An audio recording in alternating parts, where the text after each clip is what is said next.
ਇਸੇ किताब दे विच वो शंकराचार्य का एक जिक्र करते हैं। ये मैं जिक्र इस करके कर रहा कि अज एक खेड खेडी जा रही है सोशल मीडिया के उपर लाइव होके ना, मैं तेनू चैलेंज करदा तू मैनू चैलेंज कर, एक खेड चल रही है। मैनू ये खेड जिहड़ी है ना, कई बारी साडे पिंडां दे विच बीबियां लड़दियां, मैनू उवें दी खेड लगदी है। अज आ धिर लाइव होई हुंदी है दूजे नूं गालां कड्ढण दे वास्ते, दूजे दिन वो धिर लाइव हुंदी है, तीजे दिन वो लाइव हुंदी है, चौथे दिन वो धिर लाइव हुंदी है। और सच जाणिओ सही अर्थां दे विच जिहड़ा गुरमत दे विच विचारधरता दा, जिहड़ा गुरमत दे विच गोश्त दा कण है, वो दोवां धिरां दे कोल नहीं। इस गल नूं सच स्वीकारना पवेगा कि जिहड़ा गुरमत दा, वेखो सिद्ध भी तो गुरु नानक साहब दे नाल ईरखा करते हैं। भाई साहब भाई गुरदास ने क्या खाधी खुणस ईरखा खाधी ना, खाधी खुणस उगेसरा गोश्त करन सभे उठ आई। मन दे विच नफरत है, मन दे विच ईरखा है गुरु नानक साहब दे नाल, गोश्त करन आउंदे ने ते गुरु नानक साहब उत्थे गोश्त करते हैं, उत्थे विचार चर्चा हुंदी है, पर वो विचार चर्चा अज वर्गी नहीं है।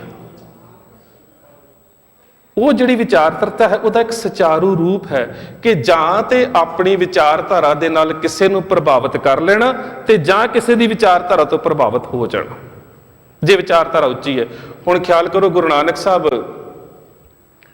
जनेऊ दा पाउण तो इनकार करते हैं, खड्डन करते हैं, ते पंडित हरदयाल दे सामने एक विचारधारा रखते हैं।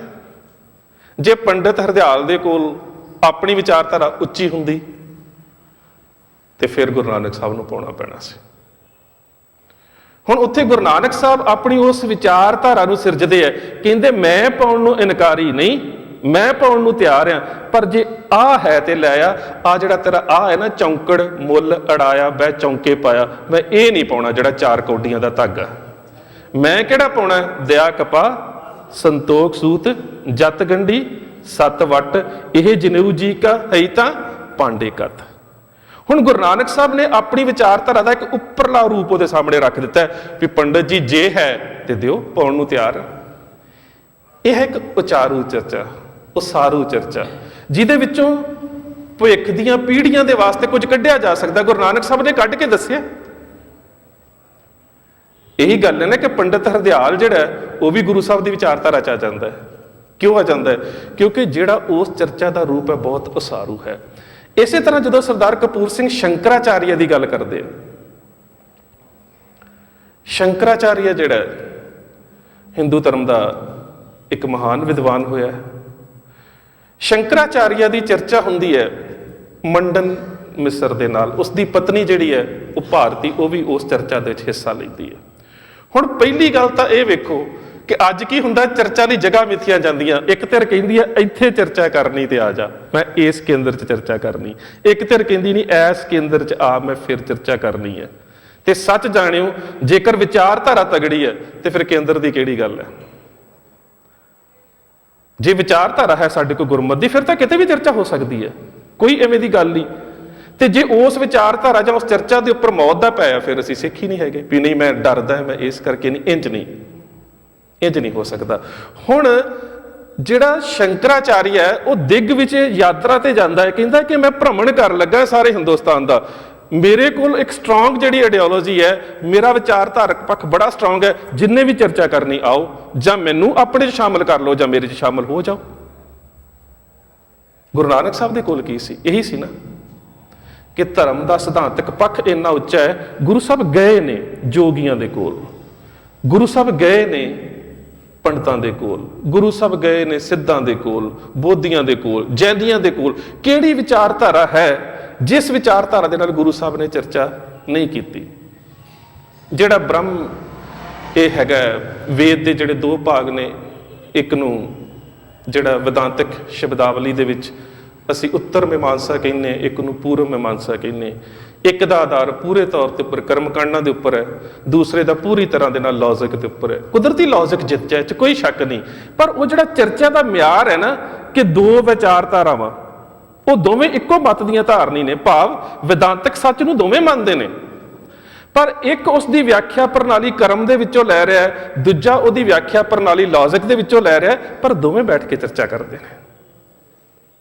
और बड़ी लंबी चर्चा होंदी है, बड़े दिन चर्चा होंदी है।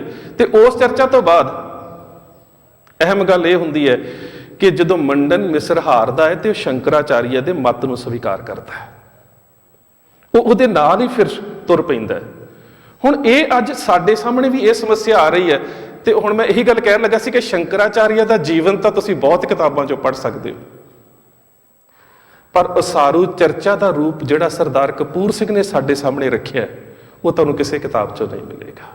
ਕਿ ਚਰਚਾ ਇੰਜ ਹੁੰਦੀ ਹੈ, ਡਿਬੇਟ ਇੰਜ ਹੁੰਦੀ ਹੈ, ਧਰਮ ਦੀ ਵਿਚਾਰਧਾਰਾ ਜਿਹੜੀ ਹੈ ਉਹਨਾਂ ਦਾ ਆਧਾਰ ਆਹ ਹੁੰਦਾ ਹੈ, ਧਰਮ ਦੀਆਂ ਜਿਹੜੀਆਂ ਸੰਸਕਾਰ ਤੇ ਮਾਨਤਾਵਾਂ ਆਹ ਹੁੰਦੀਆਂ ਨੇ, ਧਰਮ ਦੇ ਵਿੱਚ ਲੌਜਿਕ ਆਹ ਹੁੰਦਾ ਹੈ, ਵਿਚਾਰਧਾਰਾ ਆਹ ਹੁੰਦੀ ਹੈ। ਇਹ ਸਾਰੀ ਗੱਲ ਸਰਦਾਰ ਕਪੂਰ ਸਿੰਘ ਸਾਡੇ ਅੱਗੇ ਰੱਖਦੇ ਨੇ, ਜਿਹੜੀ ਕਿ ਬਹੁਤ ਹੀ ਅਹਿਮ ਹੈ। ਔਰ ਅੱਜ ਦੇ ਸਮੇਂ ਦੇ ਵਿੱਚ ਸਰਦਾਰ ਗੁਰਤੇਜ ਸਿੰਘ ਉਹਨਾਂ ਨੇ ਵੀ ਕਿਹਾ ਸੀ ਕਿ ਅੱਜ ਦੇ ਸਮੇਂ ਵੀ ਉਹਨਾਂ ਦੀਆਂ ਲਿਖਤਾਂ ਦੀ ਓਨੀ ਹੀ ਸਾਰਥਿਕਤਾ ਹੈ ਜਿੰਨੀ ਸਾਰਥਿਕਤਾ ਉਹਨਾਂ ਦੇ ਸਮੇਂ ਸੀ। ਫਿਰ ਅੱਜ ਦੇ ਇਸੇ ਹੀ ਸਮੇਂ ਦੇ ਸੰਦਰਭ ਦੇ ਵਿੱਚ ਜੇ ਅਸੀਂ ਗੱਲ ਕਰੀਏ, ਜਿਸ ਵੇਲੇ ਸਰਦਾਰ ਕਪੂਰ ਸਿੰਘ ਗੁਜਰਾਤ ਪਾਕਿਸਤਾਨ ਵਾਲਾ, ਮੋਦੀ ਵਾਲਾ ਨਹੀਂ, ਜਦੋਂ ਉੱਥੇ ਉਹ ਉੱਚੇ ਅਹੁਦੇ ਦੇ ਉੱਪਰ ਨੇ, ਡਿਪਟੀ ਕਮਿਸ਼ਨਰ ਨੇ, ਤੇ ਉੱਥੇ ਆਹਲਾ ਪਿੰਡ ਦੇ ਵਿੱਚ ਇੱਕ ਛੋਟਾ ਜਿਹਾ ਗੁਰਦੁਆਰਾ ਹੈ। ਹੁਣ ਉਸ ਗੁਰਦੁਆਰੇ ਦੇ ਵਿੱਚ ਪਹਿਲਾਂ 2 ਗ੍ਰੰਥੀ ਜਾਂਦੇ ਨੇ, ਉਹਨਾਂ ਦਾ ਕਤਲ ਹੋ ਜਾਂਦਾ ਹੈ। ਉਸ ਤੋਂ ਬਾਅਦ ਫਿਰ ਇੱਕ ਗ੍ਰੰਥੀ ਸਿੰਘ ਜਾਂਦਾ ਹੈ, ਉਹਦਾ ਕਤਲ ਹੋ ਜਾਂਦਾ ਹੈ। ਪਹਿਲੀ ਤੇ ਇਹ ਗੱਲ ਵੇਖੋ ਕਿ ਉਸ ਮੁਸਲਮਾਨ ਬਹੁ ਗਿਣਤੀ ਇਲਾਕੇ ਦੇ ਵਿੱਚ ਸਿੱਖ ਦੀ ਜਿਹੜੀ ਅਕੀਦਤ ਹੈ ਉਹ ਆਪਣੇ ਗੁਰੂ ਦੇ ਨਾਲ ਕਿੰਨੀ ਜੁੜੀ ਹੈ ਕਿ ਪਤਾ ਹੈ ਬਹੁ ਗਿਣਤੀ ਇਲਾਕਾ ਹੈ, ਕਤਲ ਹੋ ਜਾਂਦੇ ਨੇ, ਸਿੱਖ ਫਿਰ ਵੀ ਉੱਥੇ ਗ੍ਰੰਥੀ ਦੀ ਸੇਵਾ ਨਿਭਾਉਣ ਜਾ ਰਿਹਾ। ਉਸ ਤੋਂ ਬਾਅਦ ਬੁੱਢਾ ਦਲ ਦੇ 2 ਨਿਹੰਗ ਸਿੰਘ ਜਾਂਦੇ ਨੇ, ਉਹ ਵੀ ਕਤਲ ਹੋ ਜਾਂਦੇ ਨੇ। ਫਿਰ ਇੱਕ ਹੋਰ ਗ੍ਰੰਥੀ ਜਾਂਦਾ, ਉਹ ਵੀ ਕਤਲ ਹੋ ਜਾਂਦਾ ਹੈ। 6ਵੇਂ ਕਤਲ ਦੀ ਜਿਹੜੀ ਜਾਂਚ ਉਸ ਵੇਲੇ ਇਹਨਾਂ ਦੇ ਹੱਥਾਂ 'ਚ ਆਉਂਦੀ ਹੈ, ਕਿਉਂਕਿ ਉਹ 6ਵਾਂ ਕਤਲ ਉਦੋਂ ਹੁੰਦਾ ਹੈ ਜਦੋਂ ਸਰਦਾਰ ਕਪੂਰ ਸਿੰਘ ਉੱਥੇ ਨੇ। ਤੇ ਜਦੋਂ ਸਰਦਾਰ ਕਪੂਰ ਸਿੰਘ ਉੱਥੇ ਜਾਂਦੇ ਨੇ, 6ਵੇਂ ਕਤਲ ਦੀ ਜਾਂਚ ਦੀ ਗੱਲ ਹੁੰਦੀ ਹੈ, ਤੇ ਪਹਿਲੇ ਜਿਹੜੇ ਕਤਲ ਨੇ ਉਹਨਾਂ ਦੀਆਂ ਵੀ ਪਰਤਾਂ ਖੁੱਲ੍ਹਦੀਆਂ ਨੇ। ਉਹਨਾਂ ਪਰਤਾਂ ਦੇ ਵਿੱਚ ਖੁੱਲ੍ਹਦਿਆਂ ਜਾਂਚ ਦੇ ਦੌਰਾਨ ਜਦੋਂ ਸਥਾਨਕ ਉੱਥੋਂ ਦੇ ਜਿਹੜੇ ਕਹਿ ਸਕਦੇ ਹੋ ਕਿ ਗੁੰਡੇ ਨੇ, ਉਹਨਾਂ ਦੇ ਨਾਲ ਰਾਜਨੀਤੀ ਦਾ ਹੱਥ ਜਿਹੜਾ ਉਹ ਜ਼ਾਹਰ ਹੁੰਦਾ ਹੈ, ਜਿਨ੍ਹਾਂ ਦੇ ਵਿੱਚ ਉਮਰ ਹਯਾਤ ਖਾਨ ਟਿਵਾਣਾ ਉਹਦਾ ਉਹ ਹੱਥ ਸਾਹਮਣੇ ਆਉਂਦਾ ਹੈ। ਤੇ ਉਮਰ ਹਯਾਤ ਖਾਨ ਟਿਵਾਣਾ ਉਸ ਵੇਲੇ ਦੀ ਏਡੀ ਵੱਡੀ ਰਾਜਨੀਤਿਕ ਸ਼ਖਸੀਅਤ ਹੈ ਕਿ ਉਹਦੇ ਬ੍ਰਿਟਿਸ਼ ਸਰਕਾਰ ਦੇ ਨਾਲ ਵੀ ਚੰਗੇ ਸੰਬੰਧ ਨੇ। ਤੇ ਉਦੋਂ ਇਹ ਗੱਲ ਕਿਹਾ ਜਾਂਦਾ ਸਰਦਾਰ ਕਪੂਰ ਸਿੰਘ ਨੂੰ ਕਿ ਸਰਦਾਰ ਕਪੂਰ ਸਿੰਘ ਸਤਿਕਾਰਤ ਸ਼ਖਸੀਅਤਾਂ ਦੇ ਸਾਹਮਣੇ ਅੱਖੜ ਸੁਭਾਅ ਦੇ ਨਾਲ ਪੇਸ਼ ਆਉਂਦਾ ਹੈ, ਇਹਨੂੰ ਬਦਲ ਦਿੱਤਾ ਜਾਵੇ। ਆ ਦਿੱਲੀ ਦੇ ਵਿੱਚ ਹੁਣ ਤੁਸੀਂ ਕੀ ਵੇਖ ਰਹੇ ਹੋ, ਇੱਕ ਜੱਜ ਨੇ ਇੰਨਾ ਹੀ ਕਿਹਾ ਨਾ। ਇਹਦਾ ਮਤਲਬ ਕਿ ਜਿਹੜੀ ਨੌਕਰਸ਼ਾਹੀ ਹੁੰਦੀ ਹੈ, ਜੇ ਉਹ ਇਮਾਨਦਾਰੀ ਦੇ ਨਾਲ ਕੰਮ ਕਰਨਾ ਵੀ ਚਾਹੇ, ਤੇ ਜਦੋਂ ਉਹਦੇ ਉੱਪਰ ਸਥਾਪਿਤ ਰਾਜਨੀਤਿਕ ਧਿਰ ਕਰਪਟ ਹੁੰਦੀ ਹੈ, ਜਦੋਂ ਰਾਜਾ ਕਰਪਟ ਹੈ, ਮੁਕੱਦਮ ਕੀ ਕਰੇਗਾ? ਮੁਕੱਦਮ ਕਰਪਟ ਹੈ, ਕਾਜ਼ੀ ਕੀ ਕਰੇਗਾ? ਕਾਜ਼ੀ ਕਰਪਟ ਹੈ, ਮੁੱਲਾ ਕੀ ਕਰੇਗਾ? ਗੁਰੂ ਨਾਨਕ ਸਾਹਿਬ ਨੇ 4 ਹੀ ਤਾਂ ਰੱਦ ਕੀਤੀਆਂ। ਰਾਜੇ ਸ਼ੀ ਮੁਕੱਦਮ ਕੁੱਤੇ, ਕਾਜ਼ੀ ਕੂੜ ਬੋਲ ਮਲਖਾ ਹੈ। ਸੋ ਪੰਡਤ ਜਿਹੜਾ ਹੈ ਉਹ ਧਾਰਮਿਕ ਹੈ, ਕਾਜ਼ੀ ਦੇ ਕੋਲ ਇਨਸਾਫ ਹੈ, ਮੁਕੱਦਮ ਦੇ ਕੋਲ ਬਿਊਰੋਕ੍ਰੇਸੀ ਹੈ, ਰਾਜੇ ਦੇ ਕੋਲ ਸਟੇਟ ਦੀ ਜ਼ਿੰਮੇਵਾਰੀ ਹੈ। ਤੇ ਜਦੋਂ ਇਹ ਚਾਰੇ ਕਰਪਟ ਹੋਣ, ਫਿਰ ਆਮ ਇਨਸਾਨ ਦਾ ਉਸ ਸਮਾਜ ਦੇ ਵਿੱਚ ਕੀ ਰਹਿ ਸਕਦਾ ਹੈ? ਸੋ ਇਹ ਸਰਦਾਰ ਕਪੂਰ ਸਿੰਘ ਹੁਣਾਂ ਦੇ ਜੇ ਤੁਸੀਂ ਸਨਮੁਖ ਉਹਨਾਂ ਦੇ ਨਾਲ ਜੋ ਵਰਤਾਰਾ ਵਾਪਰਦਾ ਹੈ, ਜੇ ਤੁਸੀਂ ਉਹੀ ਵਰਤਾਰਾ ਅੱਜ ਦਿੱਲੀ ਦੇ ਜੋ ਜੱਜ ਦੇ ਨਾਲ ਹੋਇਆ, ਕਿ ਉਹ ਸਿਰਫ ਇੰਨੀ ਗੱਲ ਕਹਿੰਦਾ ਹੈ ਕਿ ਦਿੱਲੀ ਦੇ ਵਿੱਚ ਜਿਹੜੀ ਇੱਕ ਧਰਮ ਦੇ ਉੱਪਰ ਹਿੰਸਾ ਹੋ ਰਹੀ ਹੈ, ਪੁਲਿਸ ਨੂੰ ਇਹਨਾਂ ਦੀ ਰਿਪੋਰਟ ਦਰਜ ਕਰਨੀ ਚਾਹੀਦੀ ਹੈ, ਉਸੇ ਰਾਤ ਤਬਾਦਲਾ ਹੋ ਜਾਂਦਾ। ਇਹਦਾ ਮਤਲਬ ਕਿ ਜਿੱਥੇ ਇਸ ਤਰ੍ਹਾਂ ਦਾ ਅੱਤਵਾਦ ਸਟੇਟ ਸਪਾਂਸਰਡ ਹੁੰਦਾ ਹੈ, ਉੱਥੇ ਜਿਹੜੀ ਇਨਸਾਫ ਪਸੰਦ ਬਿਊਰੋਕ੍ਰੇਸੀ ਹੈ ਉਹਦਾ ਗਲਾ ਇੰਜ ਕੁੱਟਿਆ ਜਾਂਦਾ ਹੈ। ਇਹੀ ਸਾਰੀ ਮਾਨਸਿਕ ਪੀੜ ਜਿਹੜੀ ਹੈ ਉਹ ਸਾਰੀ ਉਮਰ ਸਰਦਾਰ ਕਪੂਰ ਸਿੰਘ ਹੁਣਾਂ ਨੇ ਆਪਣੇ ਤਨ ਔਰ ਮਨ ਦੇ ਉੱਪਰ ਹੰਡਾਈ ਹੈ।